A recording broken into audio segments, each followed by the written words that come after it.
guys, it's your girl Lola Loves You, and today we'll be talking about Whitney Houston homes. Whitney Houston's first home was an apartment on 8th Street. It was a 3-story home, like a row houses, if you've seen, like brownstones, but it wasn't really, yeah, you could kind of say it was kind of look like a brownstone. And it was three floors, and it was apartments all in the home. And the Houston family had the top floor on the 3rd floor. And Whitney Houston grew up there as a young child, probably like from the age from when she was born until the age of like 3 or 4. One day at the apartment, a lady moved next door to them, and she had 4 kids. And John kept trying to introduce himself and to, try to get her into the apartment to introduce her to Sissy, but she thought John was coming on to her until she finally took his offer one day and saw Sissy Houston, and they became best friends from then on. And their neighbor was Aunt Bay. That's how Aunt Bay became Whitney Houston's aunt. She was their neighbor, and just like a Rolona on Good Times, Aunt Bay was just like that, and they've been friends ever since. As Whitney became an early toddler, her mother wanted a better environment. The home they had on 8th Street was where the riots and everything began. So she moved the family to Wainwright Street. It was like a fixer-up home. It needed a lot of fixing on it. And a family friend lent Sissy and the family $500 for down payment for the home. John went immediately in the home and remodeled the kitchen and the living room. And this is where Whitney Houston got her pet German Shepherd named Thor. So Sissy got the dog for the family, and Whitney Houston adored him. Okay, so Sissy Houston quit the Sweet Inspirations and she went solo. John negotiated her a solo record deal, and the record deal advanced her $15,000. This is how Sissy Houston moved the family to Dodge Street. Now, as they moved to Dodge Street, this was a better neighborhood. They were the minority of the neighborhood, and this is where Whitney Houston would be in the basement all day long, playing dress up, listening to her mother albums, Dion albums, and having fun, dressing up in her mother wigs and gowns and clothes. Even neighbors confirmed these stories. Also, Whitney will also give pool parties in the whole neighborhood. Their friends will come over and swim in the pool all summer long. This is where the home life was very good for Whitney, especially between her and her father, because her mother worked a lot. So her father would, take care of the kids and, would be there for them. So this she had an excellent childhood on Dodge Street. Was the divorce of her parents occurred in this home. Her siblings going off to college and leaving her to fend for her own. Her meeting Robin, her becoming a fashion model. All these things happened on Dodge Street. It's a lot of significant things that happened in Whitney Houston's life occurred on Dodge Street. And special moments and not so special moments. One of the not so special moments, Whitney Houston deciding to move out with Robin, and her mother very upset and angry with her. As Whitney Houston gets her last items from the house, her mother runs on the porch saying, Nippy, you forgot something. You forgot your dish bag, and hanging and holding a bottle of Summer's Eve in the air. That really broke Whitney Houston down. She cried all the way to her and Robin's new condo. From Dodge Street to a newly developed condo in Woodbridge, Whitney and Robin began the beginning of a wonderful friendship. And Whitney had just signed her record deal with Arista Records. And her and Robin, their relationship was kind of rocky on whether it's going to be romantic or friendship, but they continued to be the best of friends. Memories of this home was Whitney's love affair with Jermaine Jackson, her getting over Jermaine Jackson, and just being on the Merv Griffin show. Soon after the success of Whitney Houston's first album, the women decided to get a nice, luxurious condo looking over New York City, but they still was in New Jersey, but they were across the water.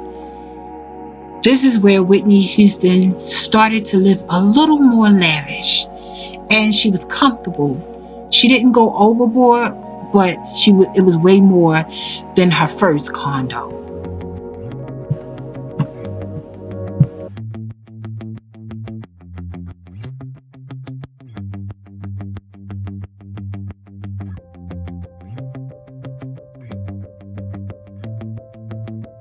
After the success of Whitney Houston's second album, while on tour, her father decided to take it on himself to buy her a brand new mansion in Mendham, New Jersey.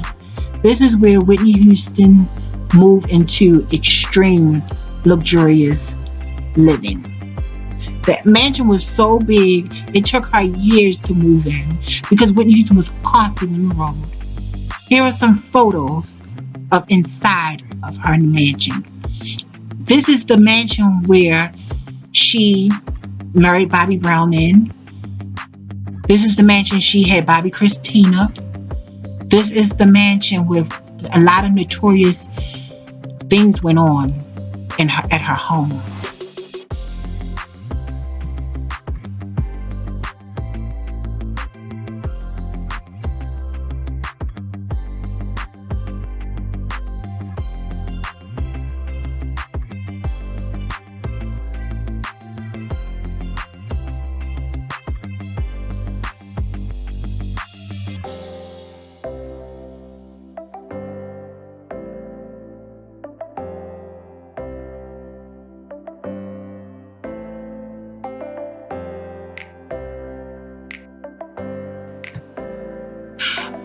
With a husband and a baby, Whitney Houston decided she loved the hot heat and beach-like weather. So she decided to get a condo, a luxurious condo in Miami, Florida. The condo can be spotted on her Heartbreak Hotel music video where she's outside on the beach with her fur. That's outside of her condo building. Whitney loves swimming and she loved water.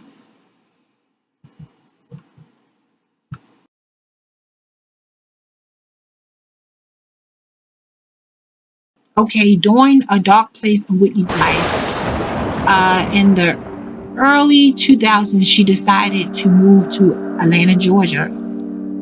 Bobby's family was already in Atlanta because Bobby already lived in Atlanta previous to their marriage. And she decided, I guess she wanted a new start, and she went down to Atlanta. And with Atlanta, it's a lot of drug addiction and sex addiction and etc. down there. And Whitney got caught up terrible once she moved down there. One of the worst decisions of her life. Despite that, she had a very beautiful home in Atlanta, and you can see inside of the home on being Bobby Brown. This is the home that Bobby Brown ransacked, drawing devil eyes all over the walls, cutting Whitney Houston's head off of numerous family photos. This is the place where her mother came to save her, and Whitney Houston allegedly tried to jump off the balcony trying to get away from her mother and the drug counselors. This is also where Whitney Houston's ex-sister-in-law, Tina Brown, took photos of Whitney Houston trashed bathrooms.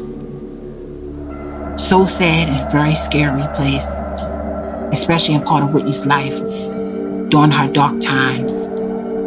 Very creepy, eerie, and scary.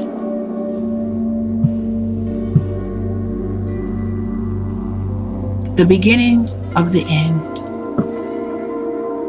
Whitney wanted a new start, but she still liked Atlanta because you can get a lot for your buck. So her, Bobby Christina, and Nick Gordon moved into a very nice luxurious townhome in a gated community. This was Whitney Houston's last home. From Georgia to LA and staying in luxurious hotels in LA and rental properties, Whitney's last known address was here in Alpharetta, Georgia.